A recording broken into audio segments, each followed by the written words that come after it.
تو حضرت موسیٰ علیہ السلام کے آنے کے بعد جب اب بنی اسرائیل کو اپنی گمراہی کا یقین ہو گیا، اب ان کو یقین آیا جو حضرت ہارون علیہ السلام ان کو کہہ رہے تھے کہ وہ جو کام کر رہے تھے وہ کام غلط تھا، وہ کام گمراہی تھا، یا وہ کام خدا کی نافرمانی تھا۔ اب جب حضرت موسیٰ علیہ السلام آ گئے اور بنی اسرائیل کو یقین ہو گیا کہ یار یہ تو ہم تو گمراہی میں چلے گئے تھے، یہ کیا ہو گیا معاملہ، یہ تو الٹ ہو گیا، تو اب ان کو اپنی گمراہی کا یقین ہو گیا۔ اور بنی اسرائیل قوم ہی ایسی تھی، یہ پہلے گناہ کرتے تھے، بعد میں معافی مانگ لیتے تھے، پھر گناہ کرتے تھے، پھر معافی مانگ لیتے تھے، پھر گناہ کرتے تھے، پھر ان کو سزا ملتی تھی، پھر معافی مانگ لیتے تھے۔ تو اب جب بنی اسرائیل کو اپنی گمراہی کا یقین ہو گیا تو انہوں نے کہا کہ اگر ہم پر ہمارا رب رحم نہ فرمائے اور ہماری مغفرت نہ فرمائے تو ہم ضرور نقصان اٹھانے والوں میں سے ہوں گے۔ اب جب ان کو احساس ہوا کہ ہم بہت بڑا گناہ کر چکے، بہت بڑا گناہ کر بیٹھے، تو اب وہ کہنے لگے کہ اگر خدا نے اب ہم پر رحم نہ فرمایا اور ہمیں معاف نہ فرمایا تو ہم تو بہت زیادہ نقصان اٹھانے والوں میں سے ہوں گے۔ تو اللہ تعالیٰ نے اسی حال میں بنی اسرائیل کی توبہ اس حال کے اندر، جس حال میں وہ دعا کر رہے تھے کہ اگر اس نے ہم پر رحم نہ فرمایا، ہمیں معاف نہ کیا تو ہم نقصان اٹھانے والوں میں سے ہیں، تو اللہ تعالیٰ نے اس حالت کے اندر یا اس کیفیت کے اندر ان کی توبہ قبول کرنے سے انکار کر دیا کہ نہیں، ان کی توبہ قبول۔ موسیٰ علیہ السلام نے ان سے کہا کہ اے میری امت، تم نے بچڑے کی عبادت کر کے اپنی جانوں پر ظلم کیا ہے، تم اپنے خالق کی طرف توبہ کرو، اور اب توبہ کرنے کا طریقہ یہ ہے کہ جتنا بڑا تم نے گناہ کیا ہے، جتنا بڑا تم نے ظلم کیا ہے، اب اس کی توبہ کا طریقہ یہ ہے کہ تم آپس میں ایک دوسرے کو قتل کرو، اب آپس میں ایک دوسرے کو قتل کرو۔ پھر انہوں نے 2 صفیں بنائی، ایک صف ان لوگوں کی تھی جس صف میں بچڑے کی عبادت کرنے والے کھڑے ہوئے، اور دوسری صف ان لوگوں کی تھی جس صف کے اندر وہ لوگ تھے جنہوں نے بچڑے کی عبادت نہیں کی۔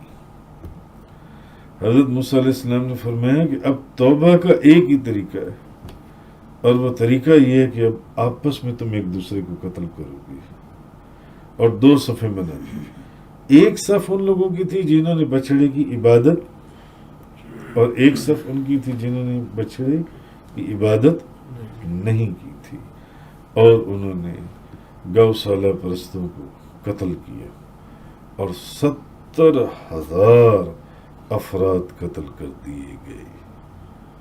اب انہوں نے قتل کرنا شروع کیا جنہوں نے بچڑے کی عبادت کی تھی، خدا کی نافرمانی کی تھی، اپنی جانوں پر ظلم کیا تھا اور یہ گناہ کیا تھا، اب ان کو قتل کیا جا رہا ہے۔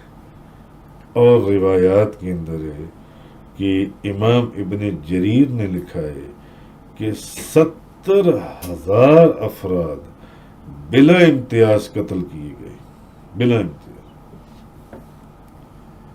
اور ہر اس شخص نے جس نے عبادت نہیں کی تھی، جس نے اس بچڑے کو پوجا تھا، ان کو قتل کیا جی، اور 70,000 افراد قتل کر دیے گئے۔ پھر حضرت موسیٰ اور ہارون علیہ السلام نے دعا کی۔ اب جب 70,000 لوگ قتل ہو گئے، 70,000 لوگوں کی جب گردنیں اتاری جائیں گی تو خون کی ندیاں بہ اٹھیں گی. خون کی ندیاں بہ اس وادی یا اس بستی کے اندر خون کے علاوہ اور کیا دکھائی دے گا؟ خون. اب حضرت موسیٰ اور حضرت ہارون علیہ السلام نے، دونوں نبی تھے، انہوں نے دعا کی کہ اے رب اس طرح تو سارے بنو اسرائیل ہلاک ہو جائیں گے. اگر اس طرح قتل ہوتا رہا، قتل عام رہا، تو یہ تو سب بنی اسرائیل ختم ہو جائیں گے. اے ہمارے رب، جیسا حکم تھا انہوں نے یہ کر گزرے. جو باقی بچ گئے ہیں ان کو تو معاف فرما دے، ان کو معاف فرما دے. تب انہیں ہتھیار پھینکنے کا حکم دیا گیا. جو قتل ہو گئے، اب ان کی نجات ہو گئی یا نہیں ہو گئی؟ جو قتل ہو گئے، جو 70,000 لوگ قتل ہو گئے، وہ شہید قرار پائے، کیونکہ انہوں نے توبہ کے لیے خود خدا کی بارگاہ میں عرض کیا. اب تو ہم پر اگر رحم نہ فرمائے اور ہماری معافی نہ فرمائے تو ہم بہت نقصان اٹھانے والے ہوں گے. ہماری توبہ قبول فرما.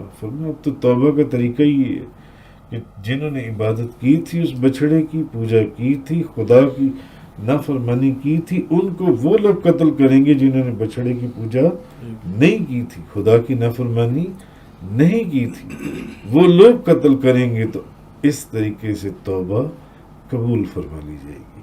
تو وہ جو 70,000 لوگ قتل کیے گئے وہ اب شہید قرار پائے جو ان سے. اور جو بچ گئے،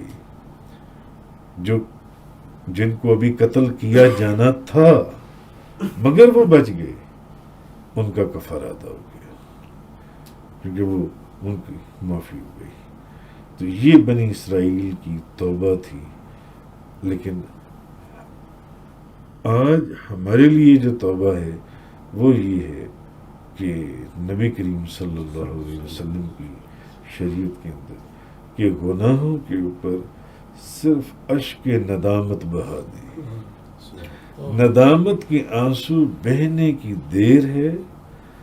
نبی کریم صلی اللہ علیہ وسلم کی امت میں جیسا بھی گناہ گار ہے اس کے گناہ معاف کر دیں، گناہ کو فوراً چھوڑ دیں اور اللہ تعالیٰ سے یہ بندہ عہد کرے کہ مولا آئندہ یہ گناہ نہیں کروں گا، اور اس گناہ کے ذریعے جو حق ضائع ہوا ہے اس کی تلافی کر لیں. جس کا بھی حق ضائع کیے اس سے معافی مانگنی، اس سے معاف کروانی، تو اس شخص کی توبہ قبول ہو جاتی ہے.